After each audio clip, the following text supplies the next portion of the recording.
నాగ చైతన్య సాయి పల్లవి జంటగా చందు మొండెటి రూపొందించిన చిత్రం తండేల్. ఊర్లో అందరూ ఏటేటో మాట్లాడుకుంటున్నారా?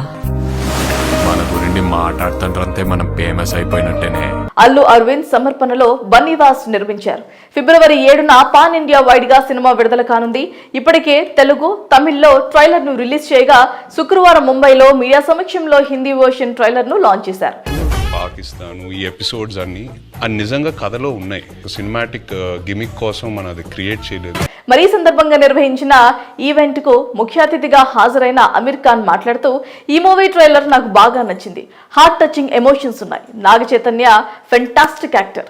సాయి పల్లవి కూడా చాలా మంచి పర్ఫార్మెన్స్ ఇచ్చారు. మరి ఈ సినిమా పెద్ద విజయం సాధించాలని కోరుకుంటున్నానని టీం అందరికీ ఆల్ ది బెస్ట్ చెప్పారు. దేవిప్రసాద్ పెట్టుకుందామని వస్తే నేను వద్దన్నా. ఈయన బడ్జెట్ గురించి మాట్లాడుతున్నారు కానీ మధ్యలో నేను అలిగేసి నాకు ఇది వద్దు, నేను చేయను అని చెప్పాను. ఇంతకు ముందు నాగ చైతన్య ఆమీర్ ఖాన్ కలిసి హిందీలో ఒకే సినిమాలో నటించడం గమనార్హం.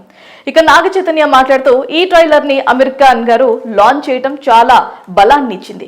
ఈ కథ చెప్పినప్పుడే నాకు చాలా ఎగ్జైటింగ్ అనిపించింది. శ్రీకాకుళం పెళ్లి, అక్కడ మత్స్యకారుల్ని కలుసుకోవటం, వాళ్ళు చెప్పిన సంఘటనలు విన్నప్పుడు ఈ సినిమా నాకు ఎంతో ఛాలెంజింగ్ ఉంటుందో అర్థమైంది. ఇలాంటి కథలు యాక్టర్స్ కు చాలా అరుదుగా వస్తాయని అన్నారు.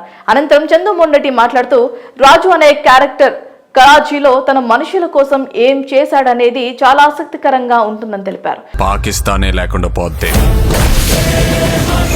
మరి ఈ సినిమాను చాలా కష్టపడి తీసామని, ఒక ఎపిసోడ్ కోసం 18 కోట్లు ఖర్చు చేశాము. అందుకు తప్పక చూడండి, చూసి ఎంజాయ్ చేస్తారని అన్నారు. ఇక చివరిగా ఈ సినిమా నిర్మాత అల్లు అరవింద్ మాట్లాడుతూ, ఇది నిజంగా జరిగిన కథ. వైజాగ్ తీర ప్రాంతంలో కొందరు వ్యక్తులు చేపల వేటకు గుజరాత్ వెళ్లి పొరపాటున బోర్డర్ క్రాస్ చేసి పాక్ సైన్యం చేతిలో చిక్కుకొని జైలు పాలైన వారి కథ.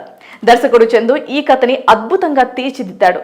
Jail scenes, village scenes, love story audience ని బాగా ఆకట్టుకుంటాయి. సాయి పల్లవి చాలా చక్కగా పర్ఫార్మ్ చేసింది. నాగ చైతన్య తన కెరీర్ బెస్ట్ పర్ఫార్మెన్స్ ఇచ్చారని అన్నారు.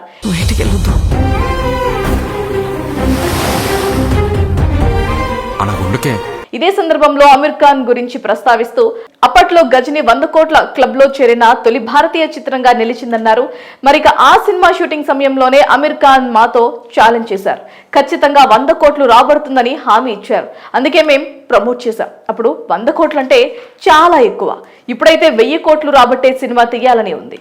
అది గజనీ కూడా కావచ్చు అంటూ నవ్వుతూ తన మనసులోని మాటను బయటపెట్టారు.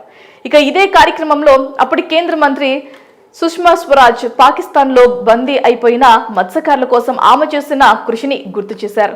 కాగా భారతదేశానికి చెందిన మత్స్యకారుల్ని బందీలుగా చేసి పాకిస్తాన్ అక్కడ జైలుకి తరలించింది. పాకిస్తాన్ జైల్లో బందీలుగా మగ్గిన భారత మత్స్యకారుల్ని తిరిగి దేశానికి తీసుకురావడంలో సుష్మా స్వరాజ్ నడుం బిగించారు. ఆమె మరణం తర్వాత కుమార్తె మన్సూరి స్వరాజ్ తన తల్లి చేసిన ప్రయత్నాలు కొనసాగిస్తూ 22 మంది మత్స్యకారులను సురక్షితంగా ఇళ్లకు చేరుకునేలా కృషి చేశారు.